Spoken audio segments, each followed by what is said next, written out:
Okay, 13th and final round. We're here with the fighters of the night. If there was a fight bonus, if it was a UFC, you definitely would have got the fight bonuses for sure. After what happened in the main event as well, your fight was the highlight. Listen to this. That was the highlight of the fight. Guys, well done to both of you. Look, whatever's said and done before the fight, we're ex-fighters, so we understand it. Whatever's done before and said before the fight, after the fight, this is why we're in the most beautiful sport, because there's nothing but respect after. I'm going to start with you, Qais. How was his pressure? Well, he's got a really hard head.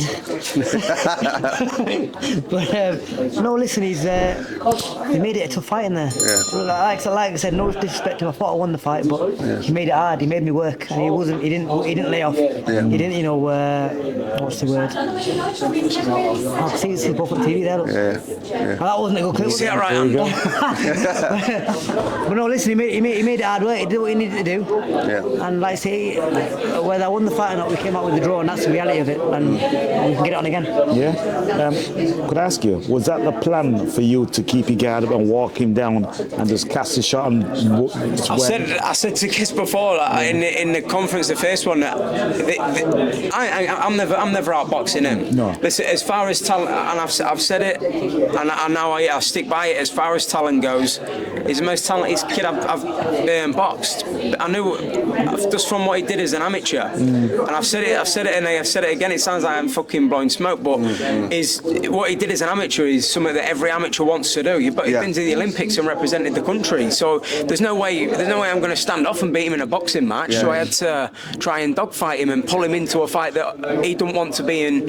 And it was a good fight. It was a good fight. It's a really good fight. And we've been saying again. I'll repeat it again. So it's on a podcast again. That let's do the fight again. Let's get it for a title and let's get a proper wage for it. 100%, it definitely deserves that. Go on. Qais, the plan when he was coming towards you, you knew he was going to do that, and so you. Yeah, so we expected that. It was a bit of a irritating start for me to the fight because, like I say, it was a head clash that was counted as a knockdown.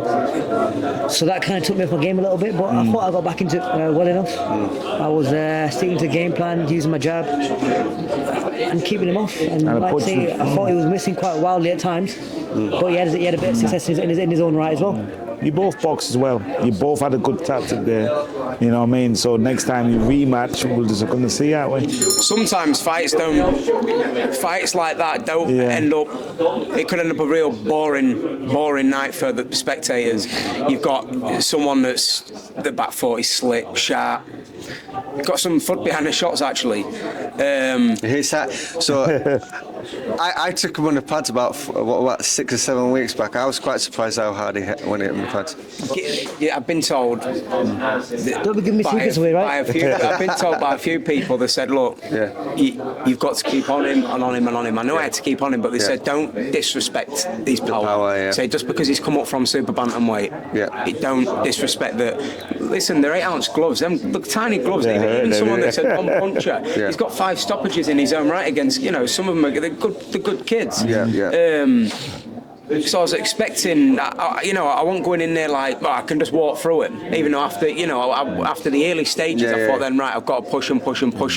I think it made it quite a good fight. I think it's definitely fight of the night, considering 100%. How the main event's gone. I feel like we stalled the show a bit, so I think the show needed that, especially how it's ended. And the level of opposition coming up was quite a lot of up-and-coming fighters against your journeyman. So to have 2 50-50 fights, it's good. And obviously one didn't plan out how it should have, and ours was a draw. So, did you feel the last 2 rounds you had to put more pressure on him? Did you know it was close? I felt like the fight was, as it was going along, I knew pressure, and I was expecting him to slow the feet down, and then keep going. I'm trying to draw him in, and that was the game plan from the get-go. He was talking to me last round, last 2 rounds actually.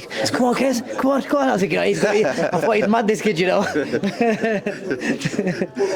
All the people at home watch boxing, they can't really understand what it's like to be in there and what it. Mate, there's some buzz about it. Like, listen, we've just gone in there for 30 minutes, throw hell to leather at each other. We've got on it.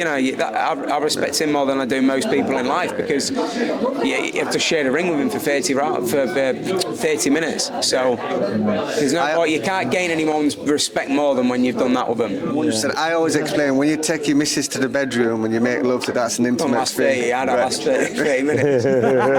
Not many people do. But it's intimacy, right? Yeah. And then when you get in the ring with another man and you try to hurt each other like that, Afterwards, you just... that level of intimacy there, it's It's a different level of comparing me and respect. fighting to you and your missus right now. my missus on the camera, so I ain't gonna say nothing anymore on the question. But no, you get the point, though, right? Let's move the moment on. Yeah, but you know, when you have the rematch, that feeling's gonna go out the window, innit? Yeah, of course. Okay, when the bell rings, it's gonna be different. As soon as I respected him before the fight. He'll be giving me stick in the media in the workout. But later on, Don't worry about that. As soon as that bell goes, there's 30 minutes. Yeah. We've got to give it our all. Hopefully, it's 36 minutes next time. We can get the Commonwealth on the lineup. I feel like Bellotti will vacate. I feel like Bellotti will vacate. I don't feel like Gomez is. I don't even know what he's doing now after that pullout. But That's a funny one, isn't it? That's a good yeah, point. it's a Forgot about very that. strange one. Yeah. So we're Commonwealth title. Let's do it. It's main event worthy. It's a prestigious belt. So It don't need all the hype as well. The fight to sell itself. you know it's what I there. mean? GBM like it though. They're good. I give it the good idea. Hey, I thought we sold the fight quite well Well, in the for the first next place. fight, Definitely. I think you're definitely gonna sell the fight because that was an exciting fight, both of you. You put entertaining on. Oh, you have to go. That's the last. That's I thought he was in trouble. Like, you know That's what I the mean? boss. I know that look. I've got my boss. Like when the boss calls, when the boss shouts, like, You should have wrote a letter for you, innit? Say, can you do a podcast with the interview or something? Listen, we're going to let you get off. Okay. Go to the boss. Thanks for stopping by and talking to us No after problem the at fight. all. Always, We always. appreciate both what you've done, the entertainment. We're not just like armchair fans. We know what it takes to get in there. It takes a lot of balls, a lot of courage. Thank you for entertaining us. Thank you for going in there and I'm glad you enjoyed it. doing your best. And it was good. And we look forward to the rematch. Oh, definitely. Yeah. Well, we'll be there. We'll be supporting Yeah, you the rematch. 100%. 100%. Thank you, guys. Thank you for having us. Peace, peace, peace. Boom. 13th and final round. Hit that subscribe button, man. Come on.